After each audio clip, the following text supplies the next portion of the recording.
Sinead definitely, I think Candace is in a good spot. She got through probably 70-75% of what we did today. So I mean, I expect her for sure to try to play, and then I'm sure it'll just be based on, like, you know, if there's any pain at all, what tolerance level she has and whatnot. But she's much better today than she was yesterday, so I would imagine she'll get up there.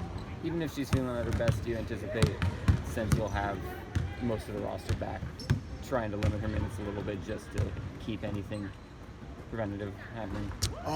Yeah, I mean, that's always the goal with, you know, I think our veteran players and our players that have played a lot of minutes so far this season. With Candace and a lot of veterans, I mean, and even I experienced it at times, there's also a limit to how long you can sit them out before, you know, they start to tighten up and get stiff, which then makes it harder to get going once they're back in the game. So the ideal scenario would be for us to, you know, put together some really good basketball, you know, right from the beginning of the game, and then be able to start to find ways to, in terms of substitutions, rotations, you know, to manage the game in a way that doesn't have Chelsea playing 35 minutes, doesn't have Candace playing 33 minutes or whatever. But Phoenix is playing well, even with, you know, limited roster. We were in that position a couple weeks ago, and so we know that we can't take them lightly. So we got to be ready to throw everything at them, and however many minutes that takes, we'll see.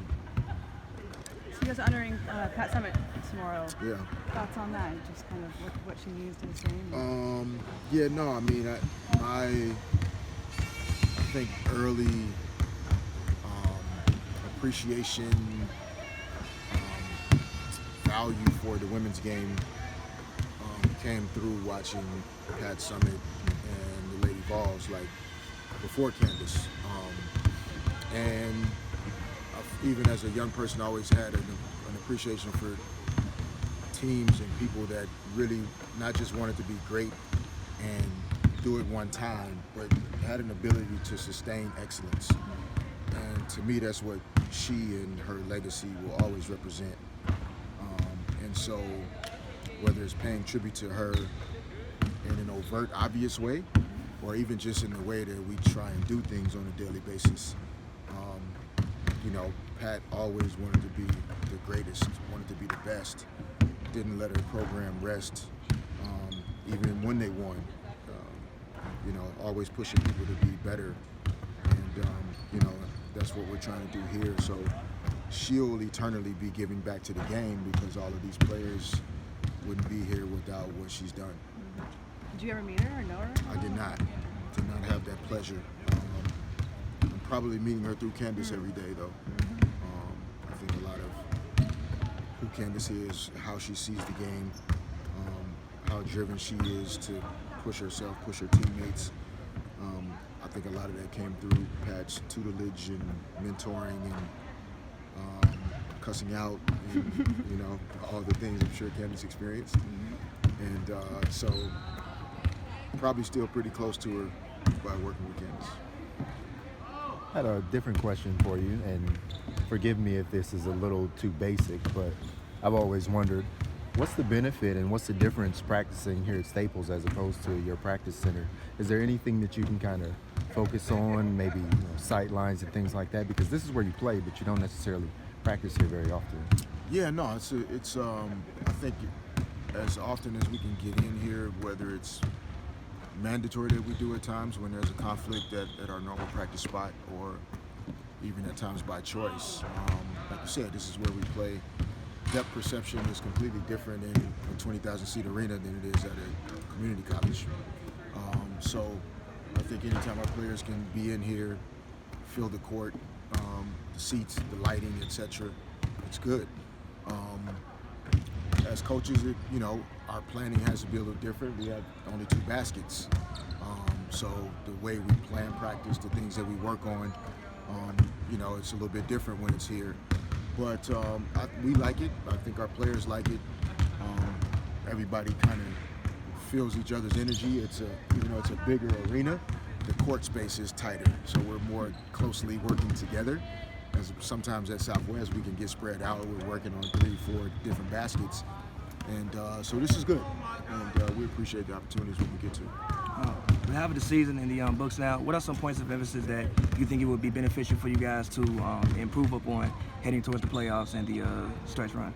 Yeah, I mean, the first line of defense in a lot of ways is quality shots with floor balance on the offensive end. Because if you're taking poor shots, or if you're turning the basketball over because you aren't executing, your spacing's bad, etc., then you have no chance to get your defense back in set. So we want to continue to hone in on better offensive execution that leads to quality shots. We want to get our turnovers down. Those things will give us a chance to, I think, get back and play good transition and half-court defense. And so that mixed with transition defense, I think when we're back in set, we're pretty good.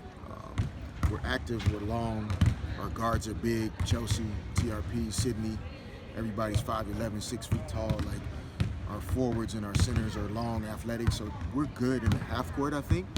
But our transition defense sometimes is where we have to improve. And then rebounding, I would say, limiting offensive rebounds from our opponent would be some keys as we try and finish up and give ourselves a chance to get into the postseason. With that said, would there be an added emphasis on closing out on threes, or? Yeah, I mean, closeouts we probably work on, closing out as much as anything in terms of like an individual aspect of defense once we're back. But I think overall, we're doing a good job in terms of limiting, high field goal percentage from the threes. Seattle shot the ball well from three, but we limited a lot of other things. And sometimes it happens, Your goal always is to protect the rim. That's the highest percentage shot. Try and keep teams off the free throw line. Those are high percentage shots. And then you want to try and limit as many three-point field goal attempts as you can, but for sure force the team to shoot a lower percentage. Sometimes they just don't go together. And even though Seattle shot the ball well from three, overall into the last minute of the game, they only had 68 points. So I think defensively we did a good job, but Sammy Wickham, made some shots, and I have to give her credit for it. And then this team we played tomorrow night, made 12, 13 threes in the game recently, and we'll have to close out to the three-point line. So it's an emphasis for sure, but we always want to protect our paint. That's where fouls happen. That's where layups happen. That's where really bad things start to happen. Higher percentage threes happen when you're not protecting your paint. So, yes, closeout's important. Paint even more important. Can I ask about Alexis and just kind of her journey Sure. this year? She obviously, she had the knee thing that she's been fighting, but what's it been like dealing with her, and what have you learned about her? Yeah, no, I think that Alexis has been on a journey this year. I think being traded from Minnesota, where opportunities were limited at times, it was a good team, Hall of Fame players everywhere. There's not a lot of opportunity there. And so to be traded here, where yes, there are really good players and all-stars, but there was a space in our backcourt, and there's been opportunity. And when she's been healthy, she's done a good job. In terms of assist-to-turnover ratio, etc., she's our best. She's crafty in the pick and rolls. She creates opportunities for her teammates. She's a confident shooter, and she's important. Chelsea's had to carry a really, really big load as our main lead guard. And if Alexis can stay healthy and continue to get her confidence and her timing back, to be able to have her out there next to Chelsea at times to take the load off of Chelsea, or just as a quality backup point guard, you need that in order to be successful. And she's done a good job for us, and we're just going to try and do everything we can to help her stay healthy and make sure that she's ready to go, hopefully, when we get in the postseason. Time for one more. You mentioned Phoenix is not having a lot of bodies on their team, and you did that recently. What's going to be like the game plan or preparation going against them with Donald Bonner and Renee Garner also being very different? Yeah, I mean, I think, regardless of who's playing, it's still the WNBA. Like, they're good players. Sometimes people that have never played before assume because they don't know how to pronounce a player's name or they've never heard of him or her before, that means he sucks. That's not true. They're in the WNBA. They can play. So we have to respect our opponent in a way, regardless of what the name on the back of the jersey says. I think that's first and foremost. I think secondly, without a lot of bodies, it condenses what options, in a sense, like when there's Griner, there's Bonner, and there's Leilani Mitchell. And 99% of everything that they do, those three players are going to be the focus. So when you take Tarazi out, you take Carson out, you take Little out, you take Cunningham or Lana Smith, then that the versatility maybe isn't there as much, but it actually means the concentration with their best players is going to go up.